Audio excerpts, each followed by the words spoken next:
Teman-teman, sahabat semua yang ada di sini, kita semua sama-sama tahu kalau kaum Belanda kini benar-benar mendiskriminasikan kita.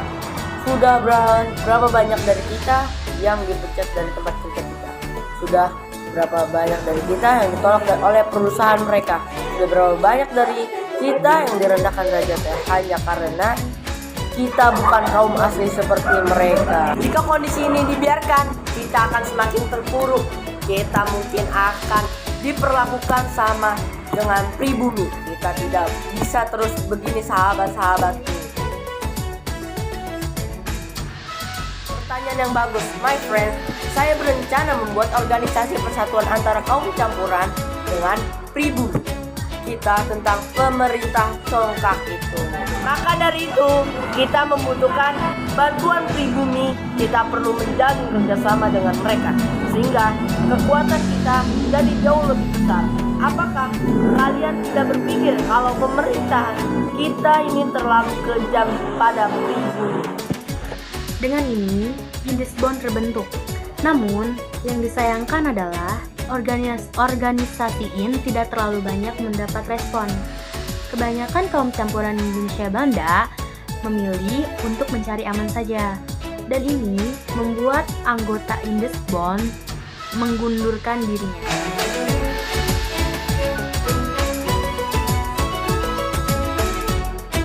Hai, kalian duduk-duduk. Lama kita tidak jumpa. Kemarin saya sudah buat dan ternyata tidak terlalu berhasil. Baik kaum pribumi dan sesama kaumku tidak terlalu berpartisipasi. Mereka lebih memilih untuk memilih jalur aman daripada pemerintah congkak. Aku ngerti, benar niatmu baik. Aku juga memiliki pemikiran sama. Pengertianmu terlalu keji. Kita harus melakukan perlawanan. Itu dia. Ya Allah, kaget aku semprul. Maafkan saya hanya too excited dalam hati ini. Sepertinya ini adalah kesempatan yang bagus. Aku bisa membuat organisasi politik bersama sahabatku. Dengan ikut serta mereka, pasti organisasi ini akan menjadi lebih baik daripada organisasi sebelumnya.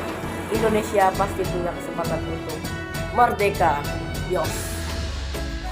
Deker, aku tahu hidup itu berat, tapi kamu tidak harus menjadi Edan Koyo gitu, Thomas. Hush, bicara apa kalian itu? Aku butuh bantuan kalian. Bagaimana kalau kita buat partai politik Indonesia? Aku beri nama Indische Party. Oke, jadi begini. Dengan itu, Indische Party terbentuk. Indische Party banyak diekspos pada surat kabar The Express.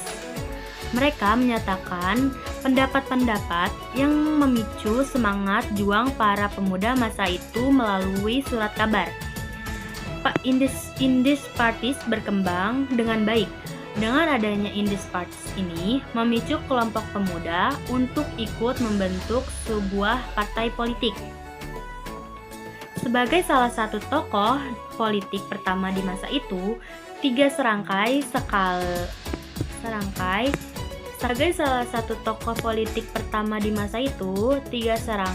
seringkali berjalan-jalan untuk melihat keadaan sambil membagi ilmu mereka pada anak-anak bangsa, juga rakyat pribumi. Upaya ini membuat semakin banyak kaum pribumi yang menyukai Indische Party. Dan seperti sore ini, tiga serangkai sedang menuju sebuah pemukiman beriat ingin membagi ilmu, juga memberikan mereka motivasi nasionalisme. Namun, berbeda dengan sore-sore sebelumnya, tiga serangkai menemukan prajurit yang sedang mengambil uang salah satu warga di desa itu. Belanda menyuruhmu untuk apa, Sobat? Sobat, beritahu kami sebenarnya untuk apa uang ini? Tidak bisa dibiarkan, Niki. Benar para bedabah, tak tahu diri. I'm so angry right now. Aku kepikiran untuk membuat surat. Tapi opo? Astagfirullah. Aku ingin buat surat, akan kukirimkan pada The Express. Surat sindiran saja agar Belanda malu telah memungut uang rakyat hanya untuk pestanya. Seperti tak punya uang saja mereka. Bisa kita coba agar dunia tahu betapa memalukannya Belanda ini. Karena rasa marah mereka karena kelakuan Belanda yang sangat memalukan, mereka menulis sebuah surat sindiran untuk Belanda yang dibuat oleh Ki Hajar Dewantara. Bagaimana sobat? Sudah, Dan esoknya surat itu sudah disebarluaskan. Semua pribumi pendatang telah membaca surat yang diketik oleh Ki Hajar Dewantara. Hingga saatnya pihak Belanda mengetahuinya.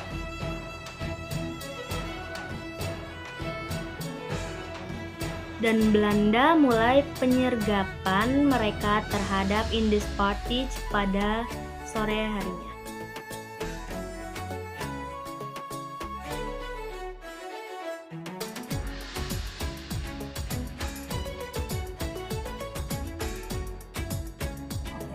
Sialan.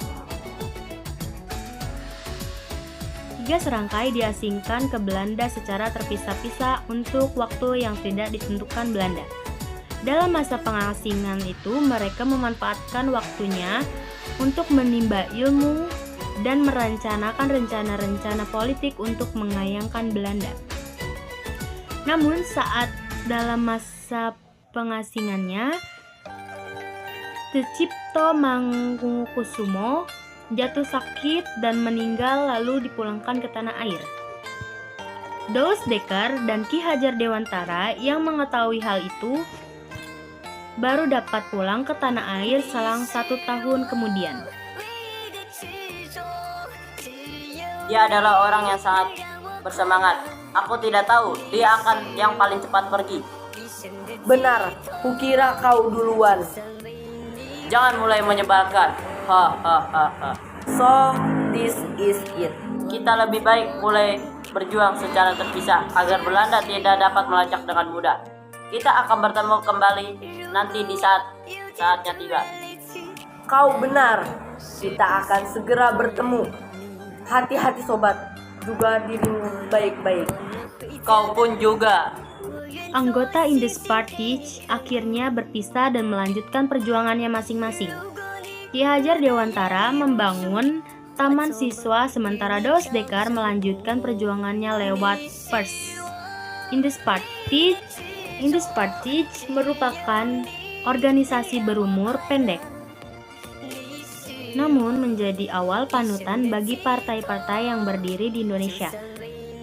Dan dengan itu, Indispartige menjadi salah satu organisasi pemuda Indonesia, jadi organisasi persatuan kaum pribumi dan kaum campuran Indonesia Belanda.